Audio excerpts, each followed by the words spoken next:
Before the paper, I knew they would say, and I knew by the looks on their faces. Niggas mad cause I did what they wouldn't do, said what I couldn't do. Look, bitch, I made it. I made it. Came a long way from the basement.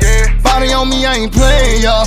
These niggas ain't playing fair. If I would've known better, I'd do better. Took some mess and I learned from a new level. Bought some new shovels and some new stressors. And I'm ready for war like whoever. They counted me out, I can't count it all. Kill a nigga, I ball. I put them points on the board every time that I shoot, I'ma score, and you know I'm a dog. I'm really appalled, don't need no applause. I know I'm a legend, my name on the wall. First record with platinum, my second with gold. Did it independent, no deal at all. And they said it's impossible. Got them high cause I did them without them though. I'm the same nigga slept on the carpet floor. Even back then I knew that I'd be poppin', so I really ain't trippin'. I swear I ain't trippin'. I got in my feelings and got me a million. Couple people I thought would be with me, but they not, so it's fuck all them niggas. And then you next.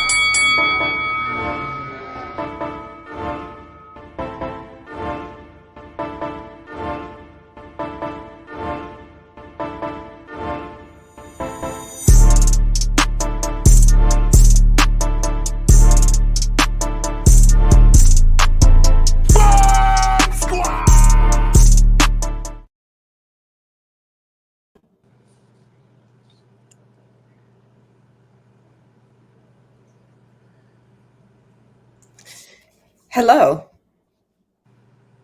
Can y'all hear me?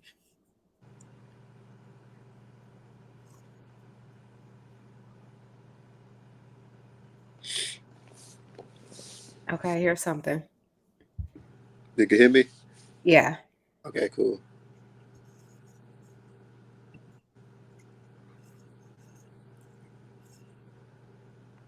No, we can't hear you, Tay.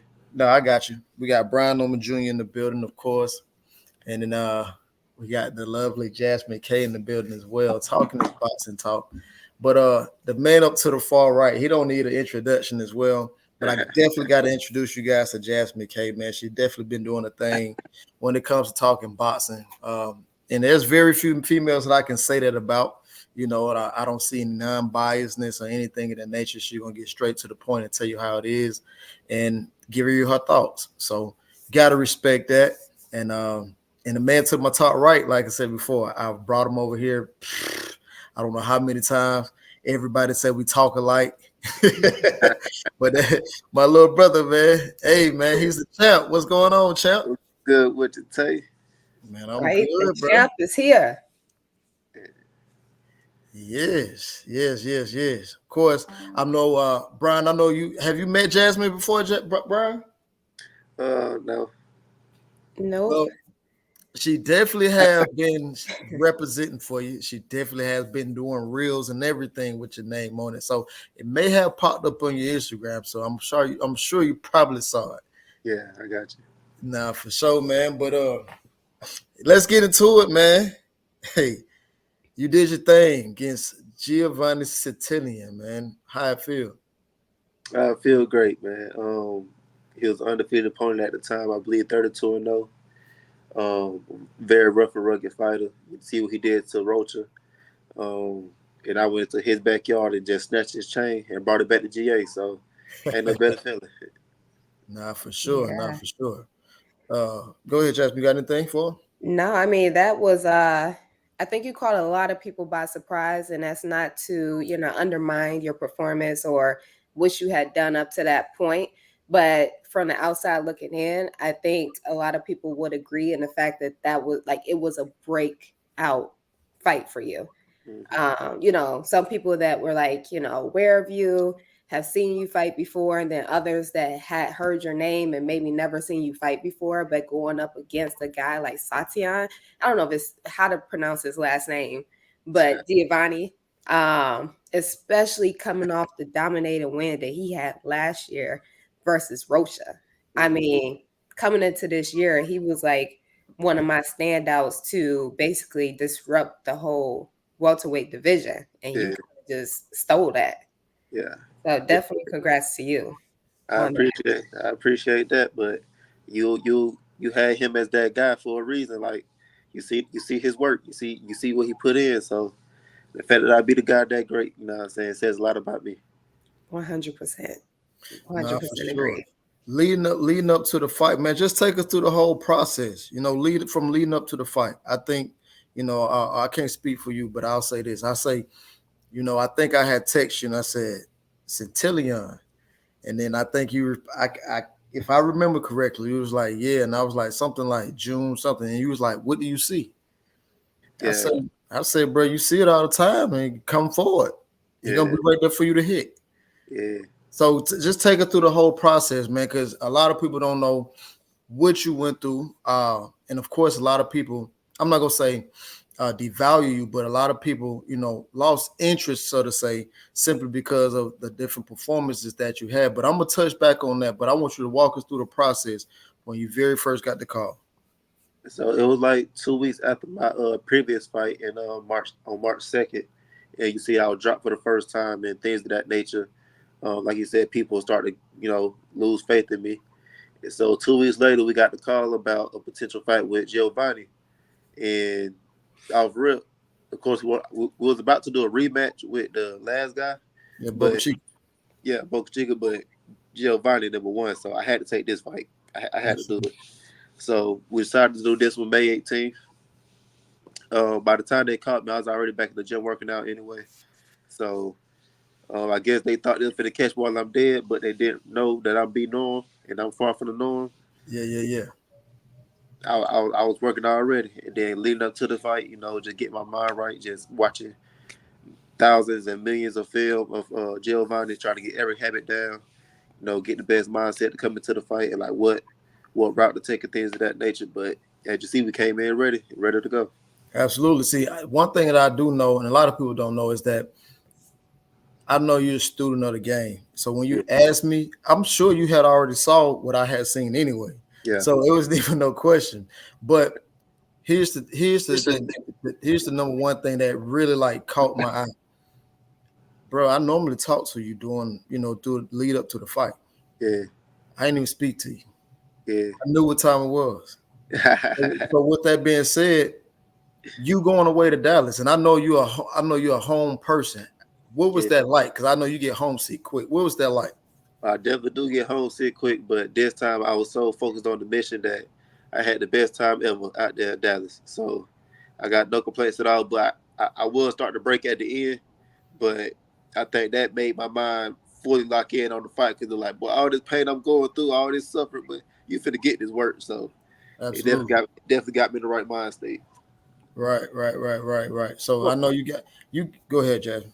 my question is, when you got the call, was there, obviously you're not going to admit to any doubt, and I don't see there being any doubt in taking this fight, but was there any moment that made you feel like maybe this, you just didn't expect for this call to come as soon? And did that catch you off guard? Did you feel like maybe this call would come in another fight or two, another year? Or were you already in the mindset like the timing is coming? No, I was already in the mindset of the timing is coming. I was thinking after the Boca Chica fight, I was gonna fight him, but we seen that was a no contest, so we was gonna try to do a rematch, but uh, this offer was put on the table, so we took it. So now it was kind of too soon as far as 2 weeks after my last fight, but it wasn't no hesitation on my end. As soon as they said, "Do I want to do it?" I instantly said yes. Let's run it. Okay, so did you feel like you had a full training camp to prepare for this? I, I definitely had a full training camp and then some. I had a whole lot of time. I just took my like 3 or 4 days off on after my last fight, and I was back in the gym already working, so I had a whole lot of time for the fight. And then I was already in shape from the last fight, so Previous fight, right? yeah. Okay. So it ain't like I got to start over and get in shape. I'm already in shape. All right. Speaking of shape, there was a moment in the fight, I think maybe after the second or third round, where I thought you were starting to gas out a little bit. And Yeah, then it was like you got right back on the bike, got your second win, and it was all gas. yeah. What, I mean, you said you were already in shape coming into this camp. So just speak a little bit to those moments, those rounds where it did appear as though you were gassed out. Was that like strategically? Was that just you taking some rounds off, kind of trying to gather some data so that you can go forward with the fight in the way that you did? It was really just a well thought out plan. It was I seen that he always get tired like around 6 and 7. in his fights. So as you see in those rounds, he was throwing a lot of punches. So I was throwing a lot of body shots in the midst of those punches he was throwing. So that's why I was able to cut it right back up later on. I really wasn't tired at all the whole fight. I was just floating. I'm gonna be real with you. I was just floating the whole fight. I was cool, calm and cool. You seen it in my eyes on how calm and cool I was the whole time. But yeah, it was a strategic plan. Okay, respect. For Mm. sure, for sure. So, with that being said, man, in the fight, there was some moments where um, it looked like as if, to me, you was being backed up. But Yeah. for us being backed up, was that also in your game plan as far as being backed up and fighting off the back foot, throwing those body shots, or was that something you just let develop as it happened? Um, it was more so thought out. So what it was is I know for a fact his whole thing is coming forward and pressing you and outworking you. So I want Mhm. to take his confidence of if you try this, you finna get ate up on the inside, finna cut you up, you finna have to eat these body shots. I'm finna just pound on you pretty much while you think you're trying to push forward. And then, as you see, I started pushing him backwards because he can't fight going backwards. So now I like to have my man confused. Okay, I can't do my usual style, which is come forward and just ball you out. And I definitely can't fight on my back foot. So what can I do? You Mhm. got no choice but to go down now. So that was more so of a thought out plan as well. Now, one thing I can say, and I think we both spoke to this previously, because I say, it's gonna come out trying to throw that hard jab. And Yeah, I believe, if you ask me, within those first two rounds, I believe you gained his well, no. You gained his respect. yeah, You gained respect from him. You definitely gained respect from him because after that second round, I no longer seen that strong jab that yeah, he likes to accomplish. And that's saying a lot because one, it seems as if he felt the power early and often because you did not see him starting to crank up that jab. You see yeah, him start to press, but you didn't see him cranking up that jab like he did Roka and many others, right? yeah. So did you have that in mind to come out and set the tone early and try to break his will early, or was that something you just let develop as well? That once again, that's a pre fight plan. The main thing is getting your respect and making them nervous, make to do anything, to make a step, make a move, or do anything like that. So we all know if you take away anybody's jab, they no longer have anything. So the fact that I took away his jab and I got his respect, he can't develop anything. He can't work up to do anything. Everything comes off of the jab. So he can't even catch his rhythm if he wanted to. Right. Now this right here, B, she met your dad, Shawaya Laya. She met your Yeah, dad out in Vegas, took a picture with him. And ever since you've been coming over here, she's followed your career. And yeah, she says that he seemed defeated early on, hence the dirty tactics. Now that's something that me and your dad talked about the other night, man. yeah. Can you speak on those dirty tactics? I really want to study, the shoulder bump. And actually, I think that's a good tactic. The shoulder bump, that's an old school move. Yeah. But he was hit me behind the head. I Mhm. Yeah. don't know for a fact, but it feel like I got punched in the middle of my back after the fight. I'm so serious. Mhm. But yeah, he'll doing a few things, but it's all part of the game for me. I was locked in on the mission. Yeah, it's a part of the game. Yeah, it's a part of the game, but there And was look. At the end of the day, didn't I knock him out? So I got my payback anyway. yeah, I got my payback absolutely, anyway. absolutely. Um, Jasmine, got anything? Yeah, I felt the first shock that knocked him down. I'm trying to run it back through my mind, but I know that the uppercut Yeah, played a right, significant role. You say, yeah. yeah, what? It was the right uppercut. Okay. Was Yeah. that something that in that moment you saw was an opening, or was this something again going back to film, knowing that in the pocket he kind of just has that high guard, doesn't really have much defense. He's more so, looking for those short shots, left and right hooks. Did you read that in the moment, or was that something that y'all, That like I was said, more studied? that was a more so of an instant moment type thing. It was what I'm looking at and what I'm seeing, what's open. So I seen he had the high guard and he was fading towards my left hand. So what I did, I threw a left hook first. I landed it, but it really wasn't to land. It was literally just to wrap around his glove and pull his guard down. So I pulled his guard down, and then I threw the right uppercut, and it was right on the money, and it dropped him. Yeah. Well, that says a lot right there. And I'm glad that this question did come up because I felt like you were attributing a lot to you studying film. And I think a lot of people, you know, when you look at Devin Haney, he's more of a guy that's very strategic, comes into a fight with a pre-plan. And then it's like when shit happens, I don't know if shit hits the fan. Yeah, you got to make adjustments. Right. So being in a welterweight division, you know, some names are kind of flocking away, going up.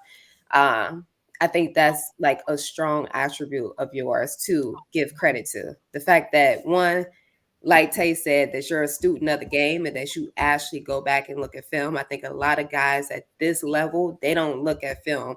Yeah. Spence, right? Spence didn't look at any film on Crawford, and I find that crazy. Yeah, not the biggest fight of your life. Crazy. And we saw the results of that. But again, just different fighters right now, they don't speak a lot about watching film. So I think that that's powerful that you not only can watch the film and come in with a game plan, but on the fly also you can read adjustments, you know, it speaks to your IQ. I appreciate that. Like Tay said, I'm a student of the game, so I study a whole lot of these guys. I try to get in their mindset of the champions, and that's what they say.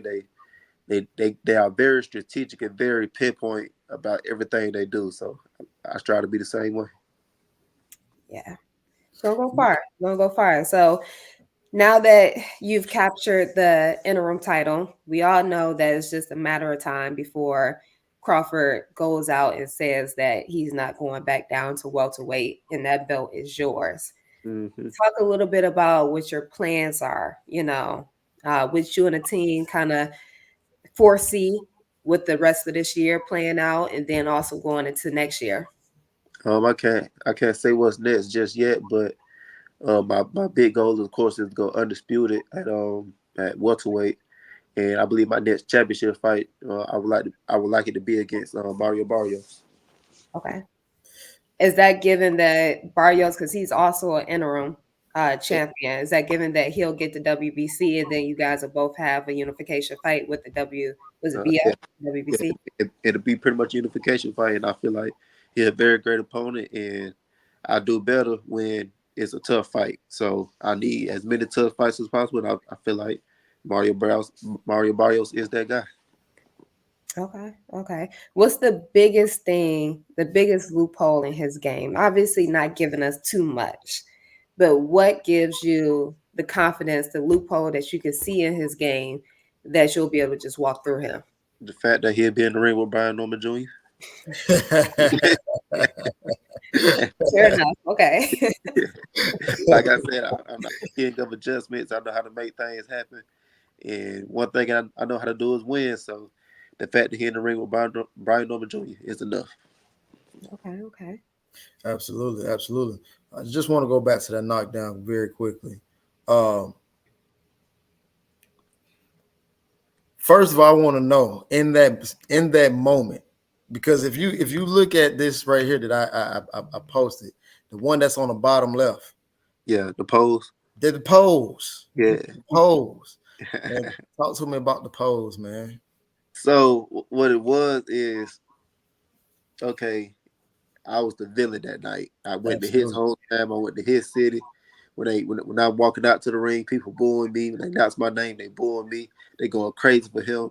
I'll beat them up in the fight, but they were still screaming Giovanni and stuff like that. So right, Giovanni, cool people. I ain't got no beef with him, but it was the crowd. It was everything like that. It was the energy I was getting. So they were throwing negativity at me. So I threw it back at them. And Giovanni was on the end of that, sadly. Right. I had to hit the pose on him. I mean, because I've been knowing you for a long time, and since you was 15, B.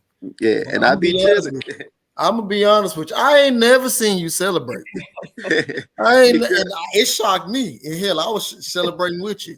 Whatever this was right here, I did it too. Yeah, I did it too. You know what I mean? So, hey, man, I just want to let you know, man, that was it was definitely for me to see that because I've never seen that from you, man. that let me know that you was really enjoying yourself. I can Yeah. tell that you really felt like, I want to say it was the start of the 10th round. Well, Yeah. no, it was the end of the 9th round. I said, yeah, it's about to end shortly. Yeah. I've never seen you walk towards somebody with your hands down. And I said, I said to myself, I said, yeah, this finna be over now. Yeah. I I would go to do that order. on purpose. I could have stopped him in the 9th round, but Yeah, once yeah, again, that crowd would get me, so I wanted them to let this marinate. I want them to see this whooping. I just wanted to marinate on this one. yeah. And okay, normally after a fight, man, and this was one thing I didn't like or didn't respect from Top Rank. Normally after a fight, especially a co-main event, you get the interview. Yeah. You didn't get the interview, man. Yeah. That's the part that I was really That's the seeking point. to see. From just from being home and knowing how this works, for me Yeah. to see that, man, it made me feel some type of way. How did it make you feel, or did you not pay attention to it? Actually, I didn't even think about it till you literally just said it. And now that you said it, that is kind of messed up. The fact that Yeah, man. my Yeah, my championship fight or whatever, I can't even have my interview like all the past greats have. But right. yeah, this is my first time thinking about it, and it do hurt me. I ain't gonna lie to you. Yeah. I That mean, was my moment. yeah, use that as a bigger chip to put on your shoulder. I actually didn't even notice that either. I was kind of caught up in a hype of what just took place. Yeah. But I saw that Timothy Bradley kind of gave you your props. Yeah. You don't have to tell us everything that he was saying to you, but we all know Bradley is a tough critic. Finally giving you your flowers. So what was that like? Because I mean, call it what you want, if it's a big moment or not, because he is a critic. A lot of people say he's Yeah. a hater, but he's honest. Yeah. He's brutally honest. So what was that exchange like between you two? Like you said, he was just giving me my flowers. We was just showing respect to each other, and he'll try to say what you just said. Also, it was just real criticism, not me trying to be a hater or anything like that. So everything was cool. Like I said, he was just giving me all the credit, all the kudos in the world. Yeah, I feel that, man. I really do. Right. Yeah. But here's the problem that I have with Timothy B. The thing about Timothy B is he'll say what you doing wrong, but then I see a ton of other fighters that he called fights on and never pointed out. Yeah. So that's my thing with Timmy B, because sometimes he riding with you, or he riding too much. I don't want to say the other word, but he riding, Yeah. and and no Diddy. But I'm just saying. But no, I'm just saying, like it's very unwavering, because at the same time, I mean, okay, for instance, he say, it just, it seemed like those moments in between the time, Brian just falls asleep at the wheel. Yeah. How would he know what you thinking or what you doing? You know what I'm saying? Like, I can't fix my mouth to say that. Even if I was calling fights, and I try to put myself in everybody's shoes, even if I was calling fights, I couldn't say that he just falls asleep. Yeah. However, there are certain fighters we can't say that about. But I've Yeah. never just seen you physically just fall asleep.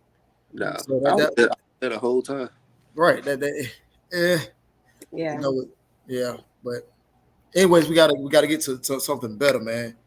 I think it's been almost 20 some odd years since Atlanta has had a champion. Yeah. Man. I'm the fourth one. Fourth one. How's it feel? That's the main thing to me. Like I'm in Atlanta history. I'm in Georgia history forever. You feel me? So Ever. you got O'Neal Bell, Holyfield, and my boy I keep forgetting his name. The one who beat Sugar Shane. You're talking about Vernon Forrest. Yeah. And I'm the fourth one. Man, that gotta but you left out the important piece of it though. What's up? At 23 years old. Oh yeah, I might be the youngest. I don't know what age Holyfield became a champion. He won 23. I kind of know he's also fresh out the Olympics too, though. Yeah, he was older than 23. I'm the youngest one. He's the youngest one, man. That's from and I had Mark Nash, as you know, I had Mark Nash calls me. He said, man, how does it feel You know, because he's like, bro, you been there every step of the way. I'm like, listen, I still think about when this motherfucker was 15 years old, and I had to only thing I could do was throw jabs, and he literally beating the hell out of me while I only throw jabs. So that's the only thing I was really thinking about. You know what I mean? So, but man, I mean, you got the whole city rocking with you, man. Yeah, I'm loving it, man. I'm loving it. It's all new. I'm seeing, and here's the craziest part of it all. The ones that used to hate the most are definitely the ones taking pictures with you. I love it, baby. I love it. Look, I just work it, man. I don't know nothing. Yeah. I know it, man. I know it was about 6 months to a year ago.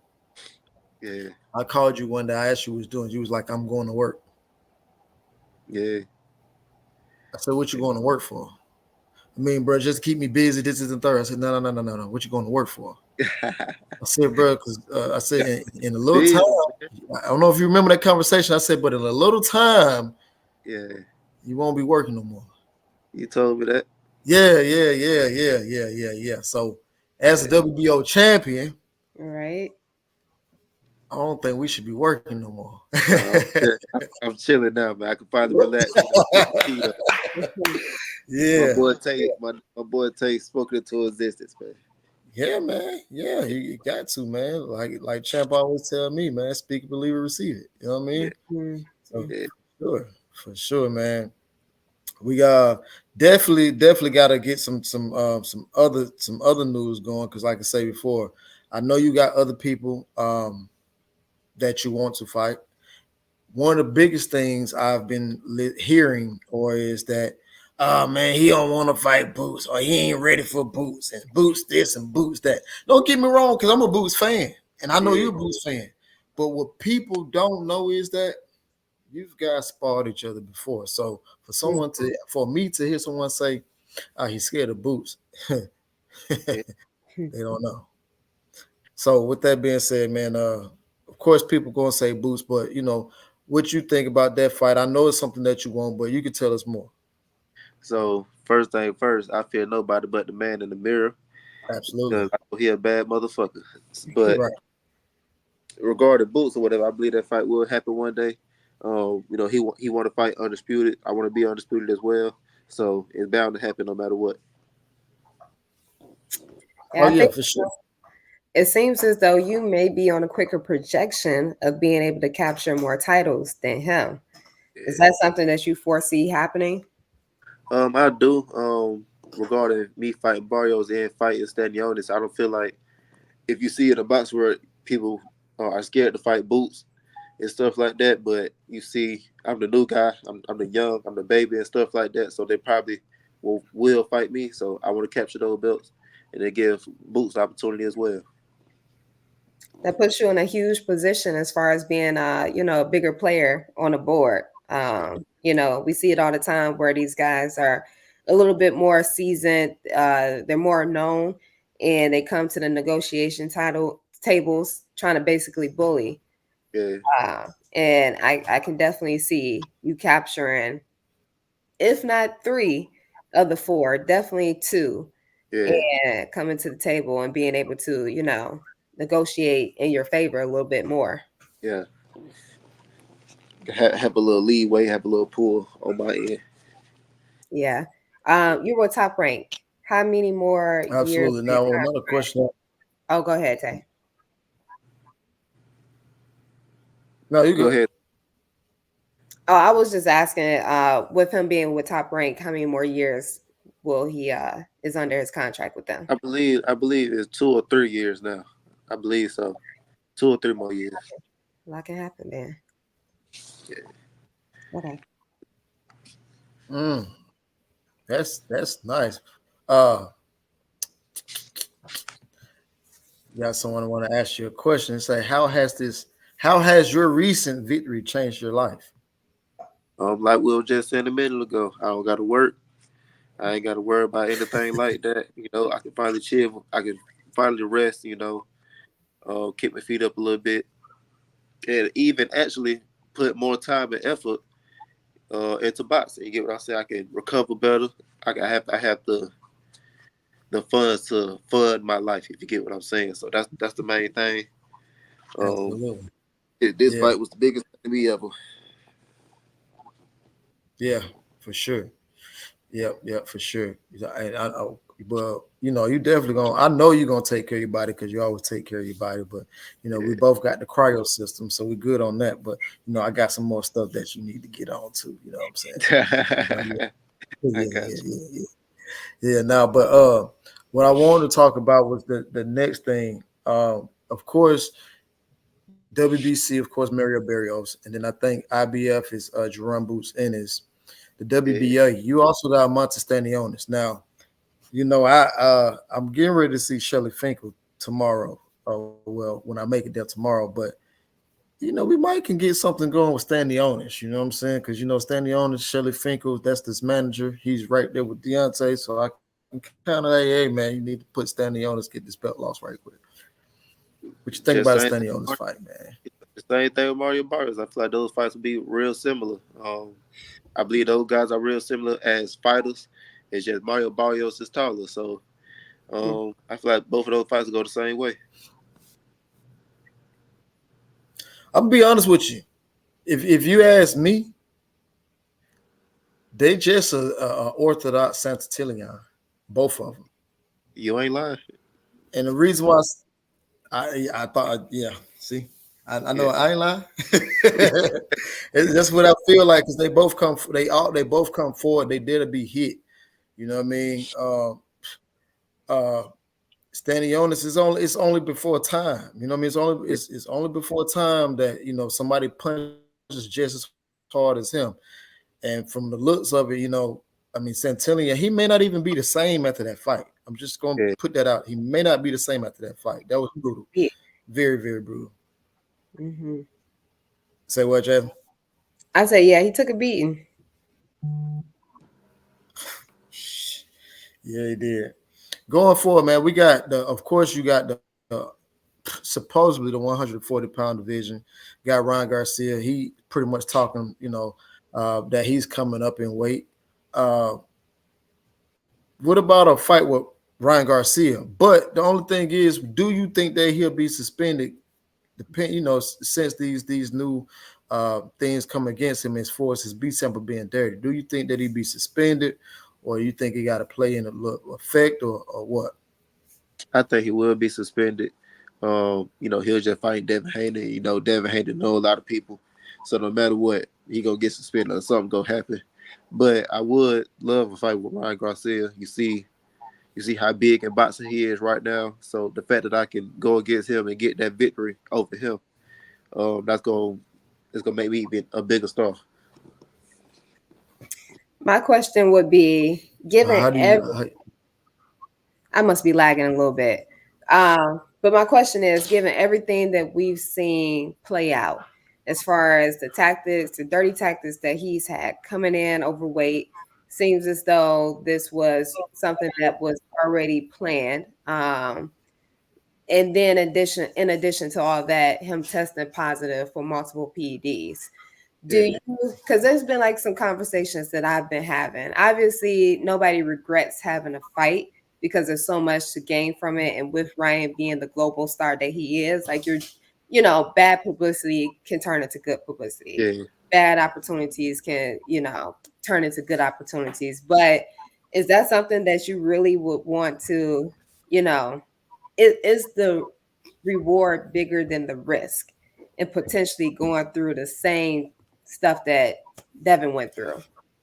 What you saying? You saying if I get knocked out? No. As far as just how he promoted the fight, you Uh, know, the antics that way. I'm cool with that. Sell the fight. You get what I'm saying? So no matter what, even me, I just wanted to see what was going. I thought he was gonna lose, but I just wanted to see what was gonna happen.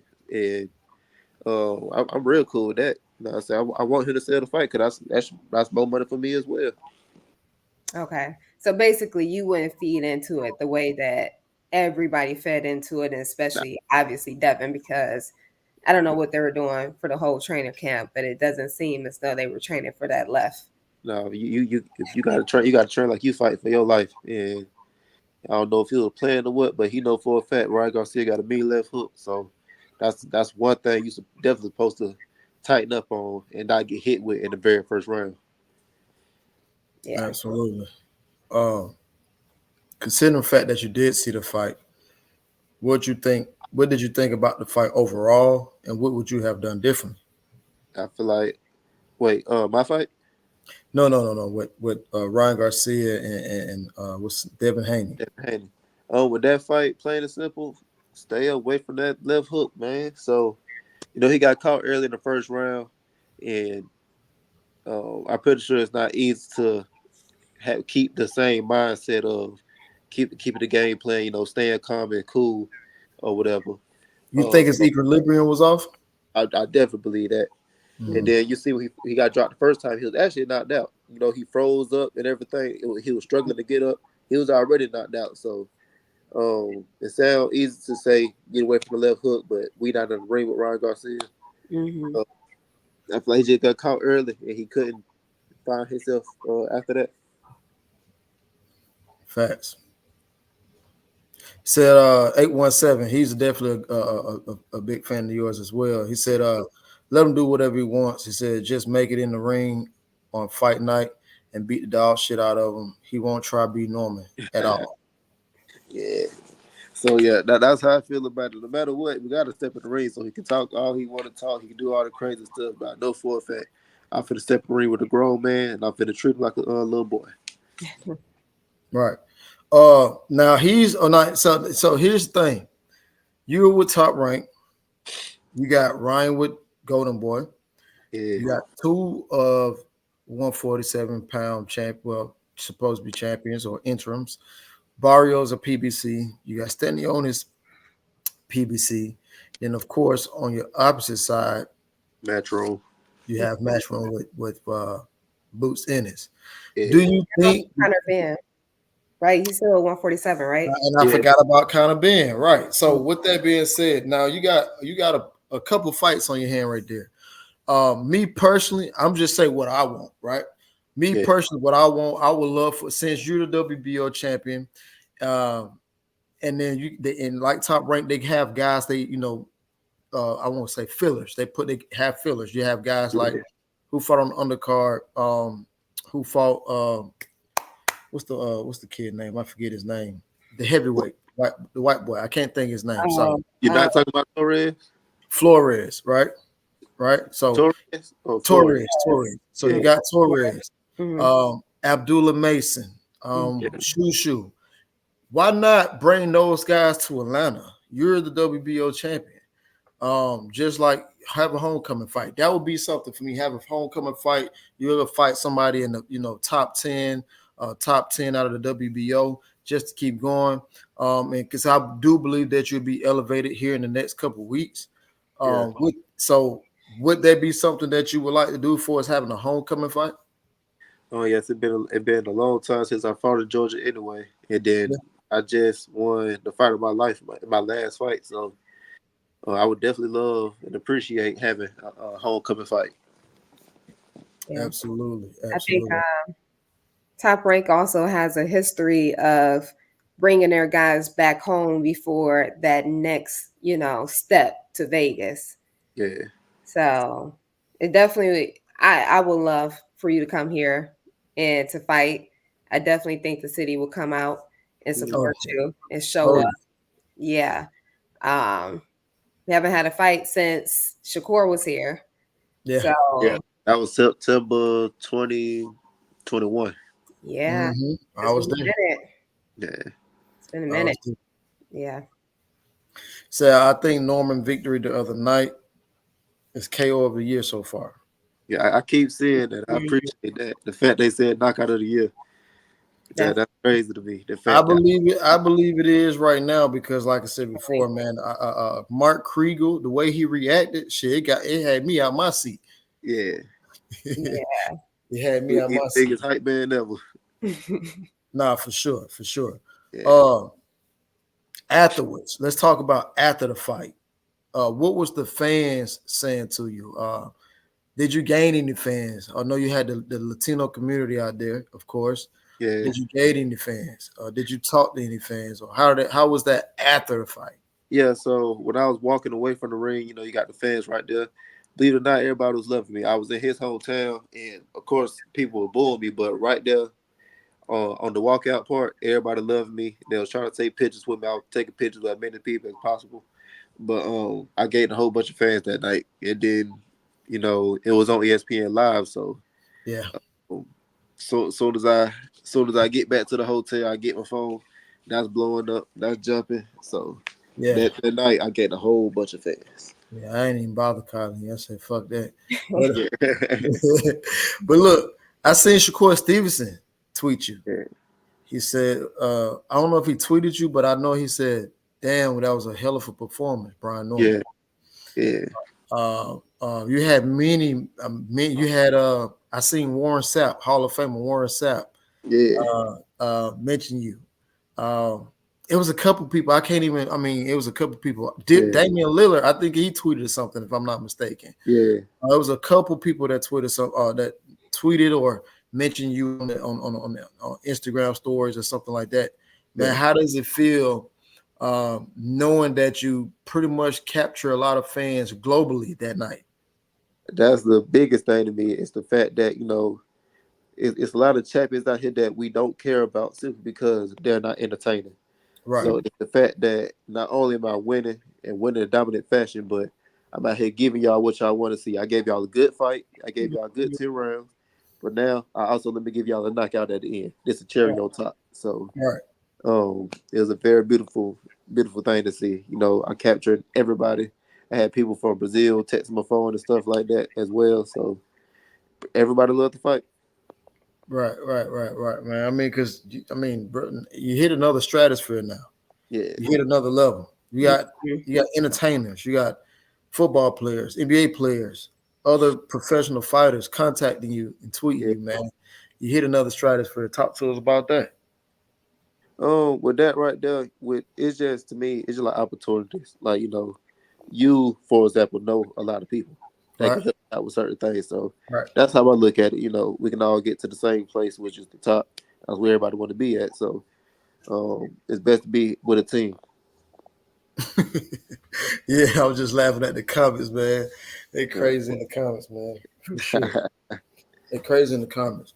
Now I know we did hop to right. Jasmine, you got anything?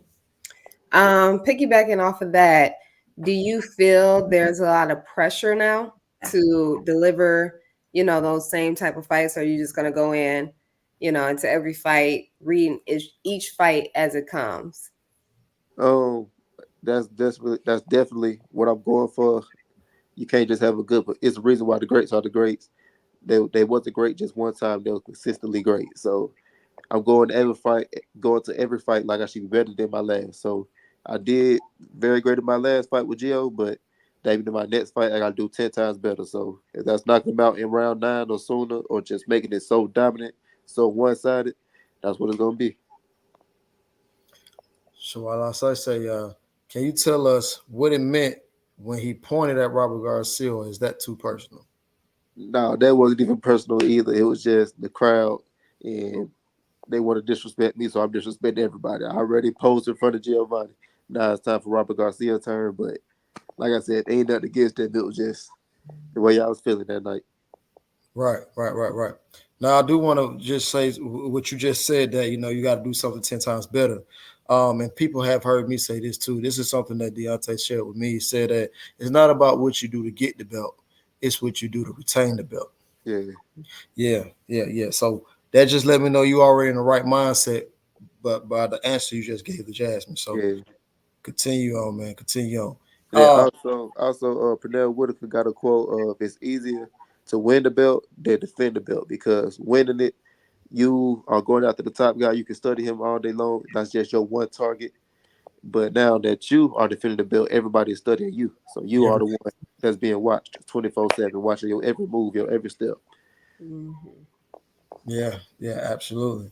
I'm gonna go back to this because I want to make sure I keep it about you, but I gotta touch on these topics. I kind of alluded to it for us with the whole Ryan Garcia thing. I'm not sure if you know he did test positive for an A sample and a B sample, Yeah. but he also stated that his team they sent off some hair follicles and it tested negative of those ostarine.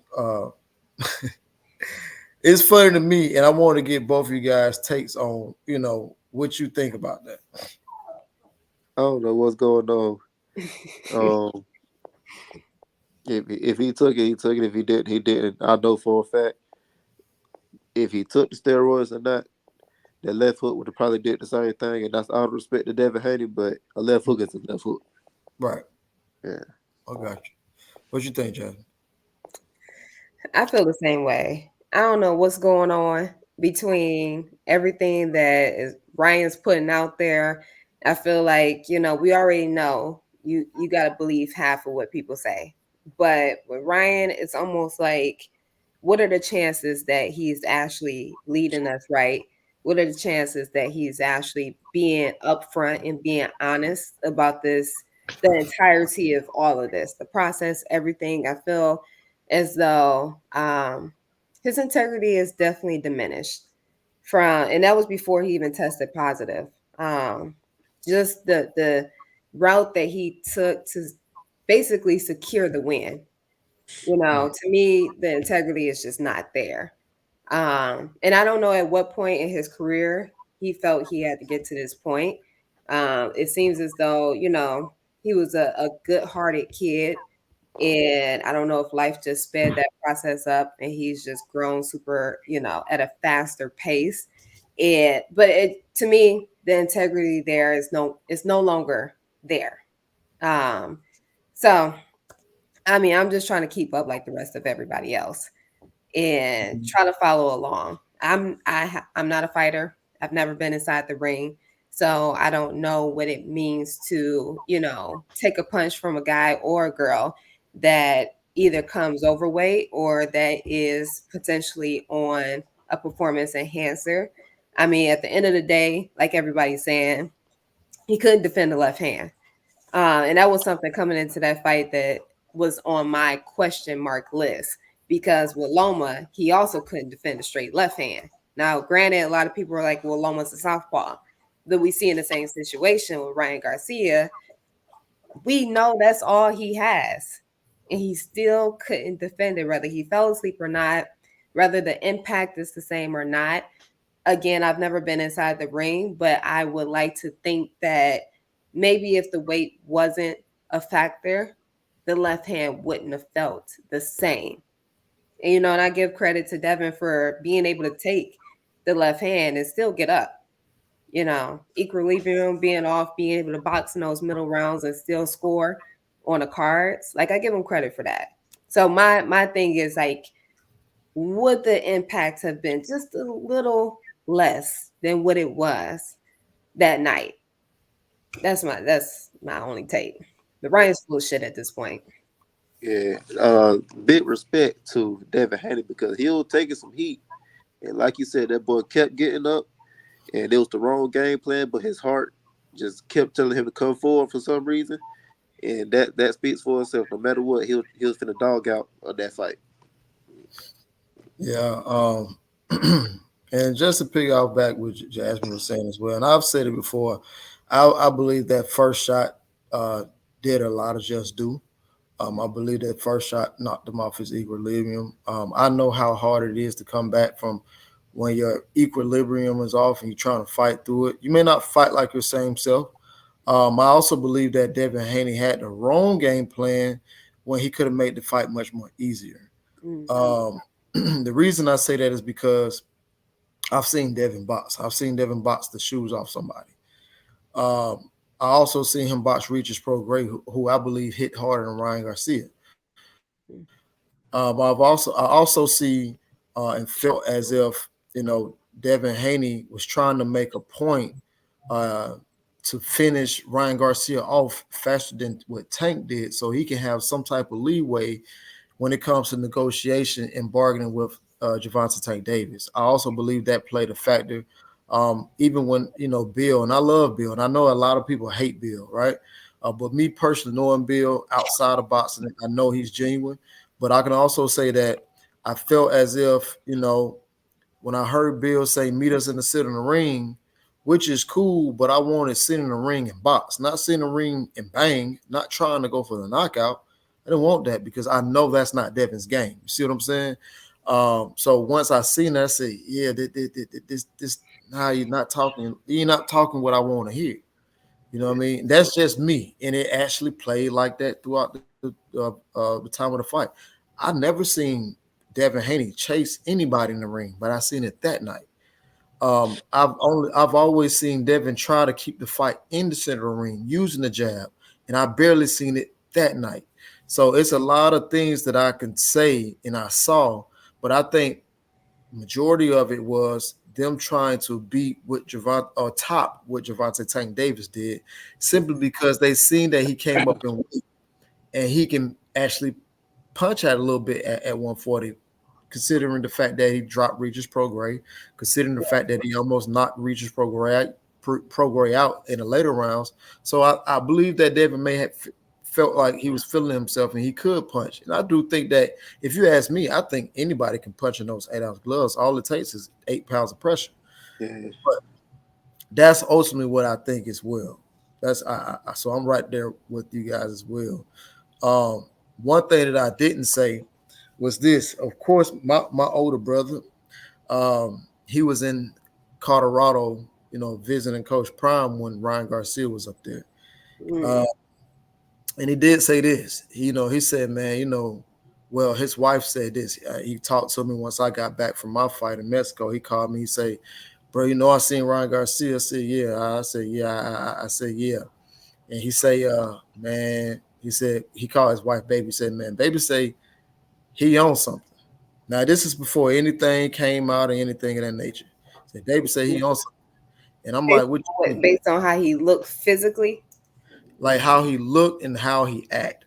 That's what she was saying. And B but they, people in my family, they some of them did drugs and crack and all that other stuff. But to make a long story short, she can see that. She can read through that. She can see that. She said, man, I can tell that he's going through something by looking at his pupils, but something is not right with him. He's definitely on something. And it was crazy because he told me that he called me on a Sunday night when I first got back from Mexico. And then that came out on Wednesday. I said, oh shit, you ain't gonna believe this. Yeah. He was like, damn, that's crazy because baby dig, I told you the other night, nigga. I told you the other night. I'm like, yeah, I know you told me, but you know what I mean? He like, I told you. So I don't know, man. It's to me, man, I feel like if you cheat, you cheat. There's people who have been cheated, of course. Damn near everybody Deontay was about to fight have tested positive before fighting him. So I've seen, you know what I mean? And I've come to terms with some of them. Luis Ortiz, I call him Unc. You know what I mean? He tested positive, but he was able to get a shot and he came in and did the right thing. And I got nothing but respect for him now. You know what I mean? Do you think that this actually damaged him? Because I see a lot of people siding with Ryan Garcia. I see a lot of people siding with him. Do you think that this damaged him, or do you think that it happens in the sport so much that nobody really cares? Damage Ryan or damage? Ryan, his image. Oh, what, getting caught? Yeah. Yeah, that definitely damages everything. It plays more into the, like you just said, he owns something. He throw it off. He crazy. He delusional, stuff like that. Now he got caught with steroids, so everything right now is bad about him. You feel me? Right. What you talking about? Oh yeah. So everything right now is bad on his end. But like you said, everybody picking his side. Even with the fact that the A test got caught, people still trying to defend him and stuff like that. But I think people just hate the brakes out of Devin Haney for no reason at all. The man is a hard worker. You know what I'm saying? He just people hate his daddy. I see that, but Devin Haney himself, he a hard worker. He do his thing. He fought Lomachenko. He did that. Now I ain't gonna say he won or lost, but he fought the man. That's all I'm saying. And he tried to do the same thing at 140, but people just hate him. Well, the reason why because I'm building up to something, right? I'm building up to something. The reason why I asked you that is because now a lot of people feel like Brian Newman Sr. talks a lot. Yep. You know, a lot, and it's crazy because I see, and I know B. I know how B is. B Yeah. been like that. This ain't nothing new. You know what I'm Yeah. saying? But everybody else don't know that. But now do you feel that you will probably receive hatred because of Pops talking, or how do you think it'd be the same thing? Because that's what I see with Brian. I mean, not Brian. That's what I see with Devin Haney and Bill Haney. Do you believe or do you see something like that happening? I know for a fact that will happen because it's already like this right now. So you know me as I'm as cool as a fan. You get what I'm saying? So Right, literally everybody loved me, but everybody also hate me because of who my daddy is. You know, he real confident. You know, he get a lot of stuff done and he speak on everything that he get done. And right, people hate the fact that he did a lot. So you know, it is what it is. But he is who he is. He real confident about what he can do and the work that he put in. I am his work because he trained me and raised me by himself since forever. right, So that's why he's so proud of me. right, for sure. Now he definitely proud because I asked him the other night. I said, "Man, how does it feel knowing that your son is the youngest champion and only the fourth champion in Georgia?" He couldn't even really speak. Yeah. Yeah, man. So, Jasmine, you got anything? Um, to that tune, not really. I mean, I guess my question would be, do you feel at times you struggle trying to, get out of your father's shadow? Or do you feel like you've been able to, for the most part, create your own voice and, you know, voice your difference of opinions and still, stay true to that bond that you guys have? No, the bond me and him have is too strong. If he didn't birth me, I mean I ain't gonna say birth me. If he wasn't my father, he'll be my brother. You get what I'm saying? So the bond is too strong off rip. It wasn't no me hiding in the shadow, anything like that. It's just he is him, I'm me, and we just I said we partnered them. Not my dog. Hey, man, that's the A-Town slang there. I get it. Yeah. I understand. I definitely do. Man, I want to go to the next thing, man. You got a fight coming up with Javante Tank Davis What? and Frank Martin. Oh, I thought you said I got a fight coming up. My bad. No, no, no. See, I already seen that fight between y'all two. You see Oh what I'm saying? yeah. Yeah. I seen that fight between y'all two. But I know you probably not familiar with Frank Martin, but I'm quite. Did you see him while you was down in Dallas? No, not this time. I only seen him once, like I think 2022. Yeah. Well, I know you sparred Javante Tank Davis, and those two guys got a fight coming up, man. How you see that fight playing out? I think it's a real great fight. I haven't watched a lot of Frank Martin full fights. I just watched clips on him, and he seemed like a real smart fighter to me. But you know, highlights is everything. Everything good about you, but he seemed like he body to me. Matter of fact, I see a lot of similarities with me and him. The attitude that we carry. Right. The I ain't no punk. I'm here. I'm finna get mine. I'm the top dog just like you and stuff like that. I see that in his eyes. Mm-hmm. So I think it's gonna be a hard fight no matter what. And I Mm-hmm. don't think it's going the distance. Um, they both got too much heat for each other, so somebody going to sleep. Yeah. Yeah. Okay. Hey, that's fair enough. Because me personally, and I spoke this over with your dad. I believe that it's gonna be hard for Frank to knock him out. Yeah. It's gonna be hard for Frank to knock him out because I believe that I know how hard you punch, and I know how hard you was hitting Javante Tank Davis. And he Yeah. can take a punch. Yeah. So I don't see Frank Martin knocking him out. Yeah. I don't see that. But Yeah, me either. you don't see that either. Mm-hmm. Yeah, Frank, but Frank just what I mean. He a late bloomer.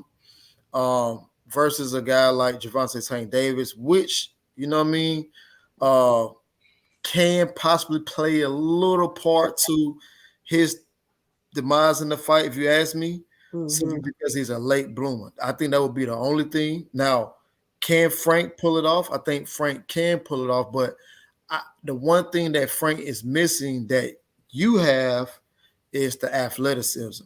You know, Frank, he is athletic, but you're way more athletic than Frank. Yeah. People will have to, you got to be an athletic person to understand what I'm talking about, right? I got you.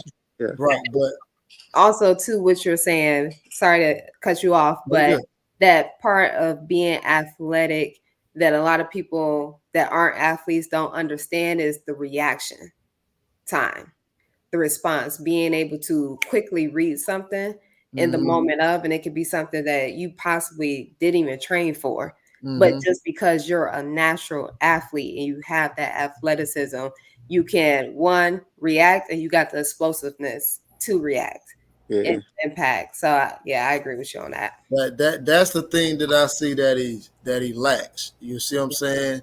And I think that can be the determination of what fight the fight is going at that moment of time. Yeah.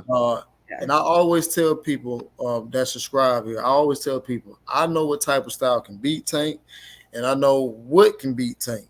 You know what I'm saying? Because I've seen it. I've seen you guys spar too many times to say, okay, yeah, I can see this. That's why I always said that. To me, the hard fight would be him and Devin. That's why I always said that. Although Devin don't possess what you possess, which is power, but that athleticism, the twitch factor, Devin has. You got to get your respect though. That's the main thing. Yeah. I don't know if Devin can do that. And that's what I was saying. You see what I'm saying? So that's just me. I feel like this fight not going a distance. I don't think it's going past 10. That's me. I believe now, and it can, but I believe if the wrong move from Frank trying to do too much, it can be early. Yeah. So you going for Tank by knockout then, right? I'm not gonna. I believe it is gonna be under 10 stoppage. But Tank, right? Yeah. So my question is, do you think it'll be a headshot or a body shot? Because he was saying Frank can't take body shots. So what you think about that? I think it's gonna be a headshot. A headshot? Yeah. I think he playing mental games with him. He's gonna get Frank to be so cautious of him going to the body. And not to say that Tank is not going to go to the body. He definitely going to target the body, but similar to what Canelo does, he breaks you down. He gets you to drop those hands. And with Canelo, the biggest thing is you can't tell where that left hand is landing. Like the way he throws it, it can either go to the body or to the head. And I think it's either going to be a slip uppercut from Tank, because we know that's his knockout shot. Yeah. But I definitely think that he's going to set up a trap. Yeah. Yeah. He do love them uppercuts. Yeah, he do. God damn. So we also got some other fights, man. Of course, I'll be taking off to Saudi tomorrow, but you also got some fights. Of course, you got Deontay and Zane. You got Raymond Ford and Nick Ball. See, now, I like Raymond Ford. I like that Raymond Ford. I don't know if you ever seen Raymond Ford fight. No. But, he had a recent fight. I don't even think it's been right. It's just been about a month ago, I believe. Because I believe it was on the same card. That was March 2nd. Yeah. Yeah, y'all was on the same card, huh? Yeah. Damn, that was March 2nd. Damn, it's been that long? It seemed like it was just yesterday, because I know, y'all fought before me. That's right. Yeah. That's right. So I like Raymond Ford, man. He's another kid that's a late bloomer as well. I believe that, the guy that he fought last only can present him with power, nothing else. But this time he got a dog in front of him. And that dog, Nick Ball, ain't going nowhere, no time. So how you see that fight play? Have you seen Nick Ball fight? I haven't watched neither one of them fight, so I can't really say nothing on either or. I don't think I've seen him fight either. Who was his last fight up against? Nick Ball fought Ray Vargas. He fought Ray Vargas in Saudi Arabia on the Joshua undercard, a Joshua Ngannou undercard. I did watch that fight. I can't remember anything that really stood out though. But I wonder if the fact that Ford, is ready to go up, and I wonder if that's going to play a factor. Like if this camp, if he's struggling to make weight because his mind was already set that I'm going to go up, but obviously the team had other plans in taking this Nick Ball fight. Right. Well, I will say this: it's 105, and it gets up to 115 degrees out in Saudi Arabia right now. So if I was him, I'll be running my ass outside to get that weight. You know what I'm saying? So yeah, but I'm looking. That's probably one of the most intriguing fights to me. That's one of the most intriguing fights to me on that card. However, you still have Bivol. Of course, he was supposed to be fighting Bechbiev, but that's not happening. So he's fighting someone else. Then you also have Daniel Dubois and shit. Yeah, who's it? I don't remember. I forgot who Daniel Dubois fighting, but it's some other, to me, it's some other fights on that card as well. So you got that coming up. Speaking of, put a pin in that real quick. I got a quick question. Given that we just saw Usyk versus Fury, yeah, I was and the Bulls, the argument was that he should have won because he hit him with a clean body shot, and Usyk got all that time to recover. I thought it was just Usyk, the same way Fury would have played out the clock, would have in basketball we call it flopping. Basically, it was a flop. Do you feel like I kind of got lost in my question? Do you feel, given what we just seen Usyk do to Fury, that body shot had really affected him, or that Dubois can beat him? I don't think Dubois can beat Fury for real. I mean, Usyk for real. If that's what you're saying, do you think he can beat Usyk? Mm-hmm. No, I don't think no matter what, he can't beat Usyk. It was a real good body shot. He was flopping. He was acting his tail off, but I don't think he can beat Usyk. Okay. Yeah. Daniel Dubois, he's. It was hard for me to stand behind him after I first seen him fought during the pandemic against Parker. Not Parker, but the other kid, the other heavyweight, big boy, Juggernaut. Yeah. So it was hard for me to watch. It was hard for me to get behind him because I seen him quit. Yeah. Because of the eye. But he's come along. He fought Big Baby. That was a fight that I thought he was gonna win. Well, I knew he was gonna win that fight. But now, he fight Usyk, goes to the body. But the one thing that got me right back off of him was the same thing that he did in the first fight with Joe Joyce. He quit. Yeah. It just seems to me as if he didn't get the knockdown call, the body shot call from Usyk. It's simply just like his feelings was hurt and he quit. Yeah. Yeah. So tough fight. Victor Ortiz effect. Yeah, that's what it felt like to me, man. And Victor Ortiz effect. Yeah, that's exactly what it felt like to me. And I'm real, I'm real shallow when it comes to in this sport because I like what I like. But I was like, okay, I can give him another chance. I like the kid. But when he did that, man, I said, damn, he ain't got no heart. And he kind of reminded me of Anthony Joshua. Yeah, I heard Anthony Joshua be on and off with it too. Yeah, and now he got it back though. That's what I'm saying. Yeah, that's what I'm saying. But now my argument with Joshua now is that, well, okay, as a champion, former champion, I never felt that he had to go and get a devalued fighter or get somebody that's less likely on this level to get back in the winner's column. And that's exactly what he did do. He went to go fight. First fight was Jermaine Franklin, who just went the distance with I call him Burnt Strick, but damn, what's that boy name? The one who got knocked out by the uppercut from Fury. I forget his name. Oh. But anyway, he he fought Jermaine Franklin, and then he came back and fought Robert Helenius, which I thought was an intriguing fight. I thought that was a good fight for him, right? And then he fought the one who cut Fury out. I forget his name. The white boy, the southpaw. He fought him. Otto Wallen, right? Otto Wallen. Then he fought Ngannou. So, is he really back? That's the question. Is he really back? You say he have had that fight to actually test it, that dog fight, right? I mean, because Otto Wallen wasn't a match for him. I mean, Tyson Fury is the greatest fighter before he fought Usyk, and he barely beat Ngannou. So I'm just trying to say Ngannou was the fighter of the century for me. You trolling.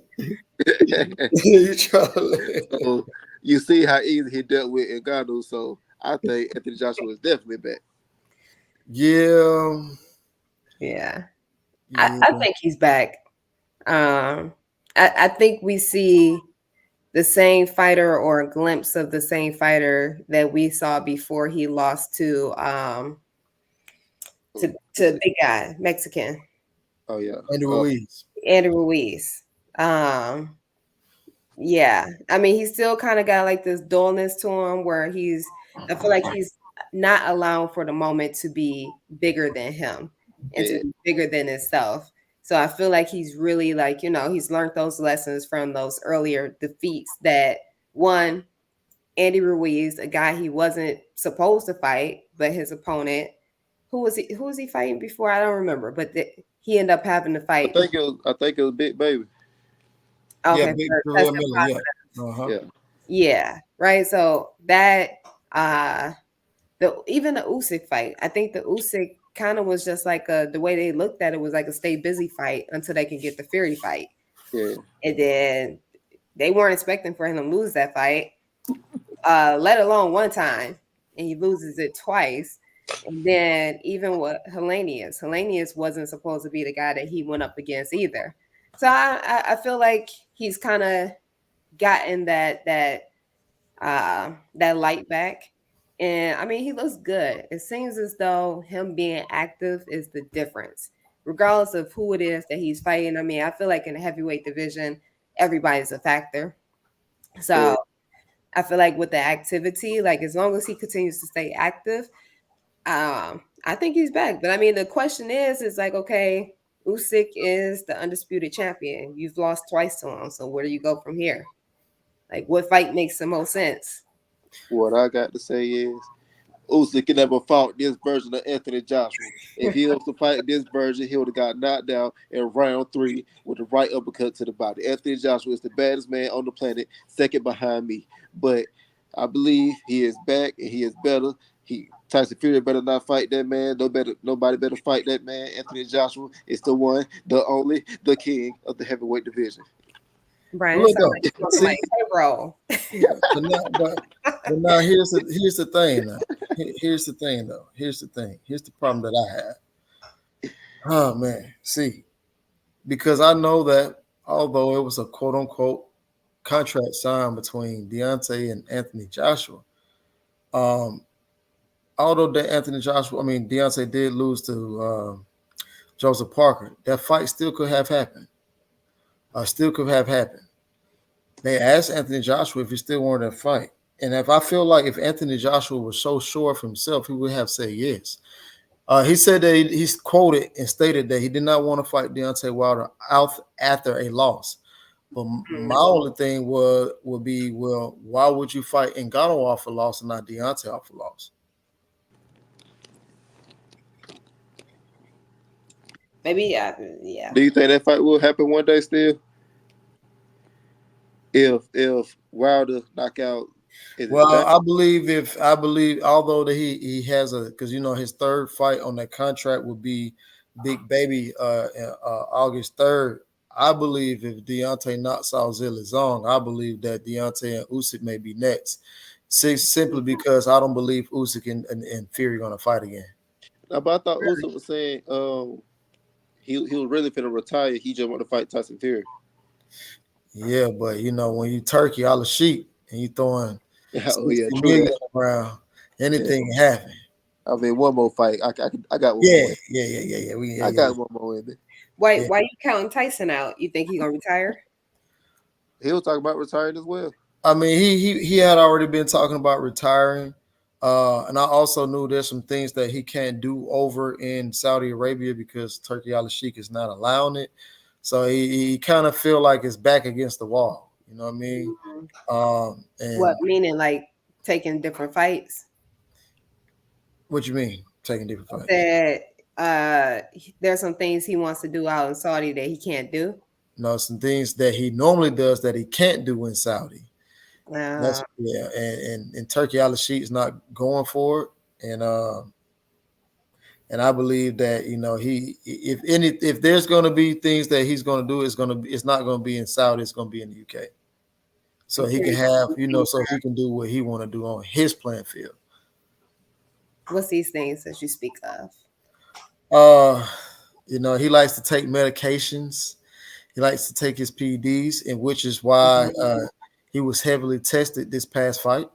They was tested almost every 3 days. Not only was they tested every 3 days, if you look at Fury past few fights, you've seen one punch knockout power. You didn't see that this past fight at all. He gave, and I actually believe that Tyson Fury gave Usyk his best shot, and I think it was like the 5th round, and Usyk didn't go anywhere. I know, of course, I know different heavyweights who's either sparred Fury or even fought him, and they all say the same thing. Or before we can tell that he was juicing, that he can't punch, and you've seen that this past weekend. Okay, so question with that then is that the reason why he looked as slender as he did in his fight?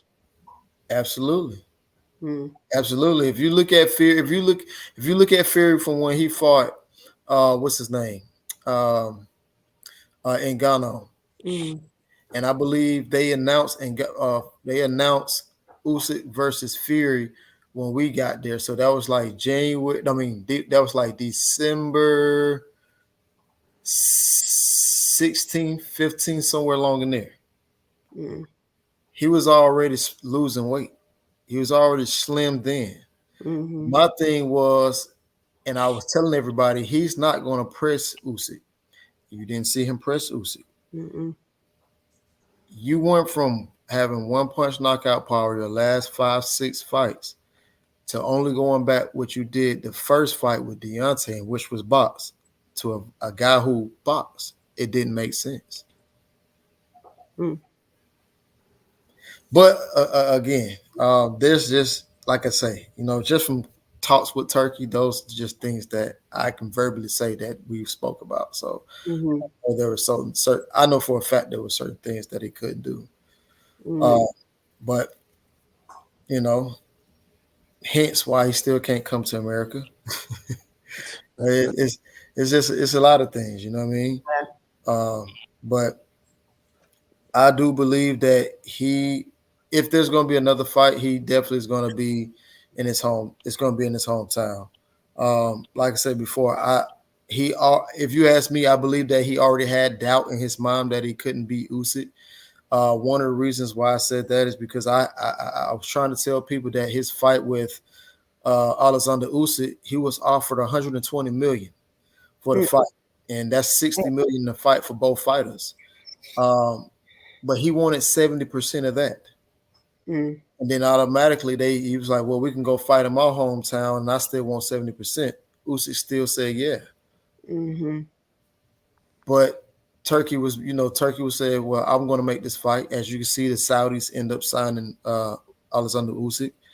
And after they signed him, Turkey also said that, okay, well, I will give you the Francis Ngannou fight. That's going to be half of the money that you wanted from the, your 70%. So that was pretty much letting me like, well, if I'm going to lose, possibly take a loss, I need to reap all the money that I could possibly take. And that's exactly what I saw. Okay. Insightful. Yes, man. Yes, man. So that's what I got, man. But we definitely are still in for a big fight. Hopefully we see Brian Norman soon. Hopefully we get to see him soon. Um, Brian, you got any last words? Because I know it's past your bedtime. It's definitely past my bedtime. I'm gonna be a fight for my life. But Yeah, all the words I got to say is this was just the beginning. You seen, I just knocked out a very great, very tough and rugged opponent. absolutely. And I'm only 23 years old. I'm only getting better, baby. So come join the ride. You know what I'm saying? Come see what a normal life is like. Absolutely, man. Go play that video game and go to sleep. Nah, I'm finna go straight KO. But I got you, boss. Nah, for sure, for sure. Yeah. Take it easy, champ. Yeah. All Have a right. great night. You too. Jasmine. So you got a lot of people in here, man. You got a lot of people in here, man. You gotta let the people know where to follow you at. Okay. Definitely follow me on Instagram at Agent J Knowles. On YouTube, I don't know if my name is probably not up here, but it's Jasmine K Boxing. Those are the two most active platforms that I'm on. That I give my takes, that I give my breakdowns, that I talk all things boxing. So, as I said on Instagram, Agent J Knows, on YouTube, Jasmine K Boxing. Yeah, I just put it in the chat. Appreciate it. Appreciate Yeah, it. I just put it in the chat for sure. Because I'm seeing. I'm not sure if you can see the comments or not, but people definitely have been commenting since. Oh, she's cute. She's this. She's that. So that's all you've been seeing in the chat. So for sure. And Okay. Yeah, I had I guess on private chat for quite a bit. So I'm just now seeing the comments. But I okay. appreciate it. I appreciate it. All the love. Definitely appreciate you adding me on tonight. Oh no, for sure. I had to. I said we was gonna do this a long time ago, but I just been so busy, man, and I know. I'm getting ready to fight again, and then I gotta get ready to fly tomorrow. So Yeah. yeah, yeah, Yeah. yeah, for sure, man. Busy life is a good life though. Yeah. Sometimes I feel like you need to slow down, but I had a good 8-9 month stretch where I just kind of disappeared and went under the radar. So Hmm. good now. I'm good now. And I'm ready to get back active on this here YouTube and continue talking boxing because I look at the different content now where a lot of people they're just ramming because they don't know what they're talking about. Hmm. So I got to change that. The streets need me, so I got to get back here Most definitely. Most definitely. for sure. Well, enjoy Saudi and that what you said 115-degree weather. Yeah, that's why I'm gonna cut my weight at. Yeah. Yeah. How long are you out there for? um, till June 2nd. Okay. Yeah, till June 2nd. Nice little time. Nice little time. Nah, for sure, for sure. When the next time you going live? I usually go live every Wednesday, 7 p.m. Eastern time, on YouTube. So on Instagram, I kind of allow for callers to come in, and then on YouTube is where I look at the comments and I talk boxing. For sure, for sure. Yeah, because I know a lot of people definitely gonna head over there, especially if we all see that you know what you're talking about, capable of keeping that content going, and you do a hell of a job. I meant to tell you that you do a hell of a job because I'm not phone savvy at all. I'll be looking like, damn, how you do that? But definitely great job on that for sure, man. Yeah, definitely So just figure it out as I go. nah, for sure, man. You look like you're getting tired over there, so I want to keep you hanging. Yes, definitely. Thank you. Thank you. Is where you at? You here, right? So Yeah, I'm here right now. Yeah, yeah. yep. I'm here right now. I'm getting ready to leave though. Yeah. So you got a lot to probably get done. Yeah, You yeah, leave. yeah. I do. I'm be all right though, All right, all right. sure. But I definitely appreciate you though. Likewise, likewise. It was definitely a pleasure to come on to talk boxing with not only you, but with Norman as well. So next Yeah, time you want to jump on, let me know. We can definitely tag team it. no, for sure. We definitely will be rocking out. All right. I will catch you later. All right, yes, ma'am. All right. Everybody take care. For sure. So yeah, man, that's where we at with it. That was Jay Knowles, man, and like I said before, she definitely, from what I can see, has a lot of knowledge in the sport. Uh, and I've been following her for for a little minute before I even said something to her. You know what I'm saying? I followed her for a little minute before I even said something to her. I would see when she would go live. Not only would I see when she go live, I would just, just look, and I'm like, damn, she knows what she's talking about. Okay. And I think I seen her it was from a distance at OTX. I seen her at the OTX from a distance. And I was like, okay. She's going to the fights. And like I tell you guys, like, uh, although we talk boxing, but you have to go to the fights as well, not just for the experience, but just to be in the atmosphere. You see what I'm saying? Um, Check those rankings and things I've been saying. So I see that she does that, and I'm like, damn, okay. And just to get a woman's perspective, it's very rare that you get a woman's perspective who knows what they're talking about. Not saying that, people that I'm used to talking about, but it was refreshing to see a fresh face. That's basically what I'm saying. It's refreshing to see that. And then on top of that, she's a woman, right? So it was definitely great. But man, definitely was great to have my brother Brian Oman in the building tonight, man. I mean, dog, listen, I'm still lost for words. I'm still lost for words because, like I said before, Brian Norman is not just a world champion to me. He's like a little brother to me. Like, I've been knowing Brian Norman since he was 15 years old. He's 23 years old now, but we're talking about a 15-year-old who was in the ring with grown men, who was knocking out grown men then. So the very things that you see today from him, I was seeing years ago. I put a thumbnail up of Brian some years ago to your bottom right. That's me and Brian. That's me and Brian 2017. That's me and Brian 2017. Uh, Magnificent job, man. I'm still Uber site. I called him the other day. I think it was on Monday. I said, bro, what you doing? I said, excuse me, my bad. What's up, champ? How you doing?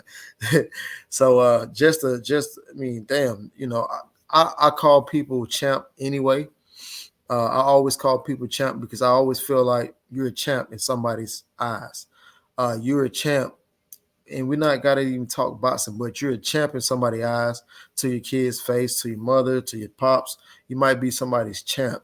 You're not just a champ from boxing, but you're a champ at life. You're a champion at life.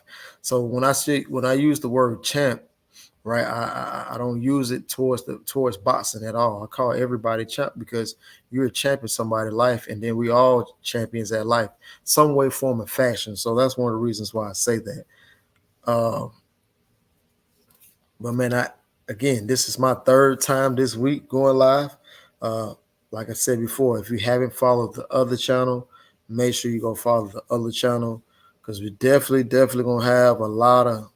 Ooh, yeah, it's gonna be a lot of footage coming from Saudi. Last time I dropped a lot of footage, but this time it's gonna be double that for sure. It's gonna be double that this time. So make sure you follow the other channel. With that being said, man, I'm out. I appreciate everybody coming through, and it's up. With that being said, I'm out. Love, peace, happiness, and hello world.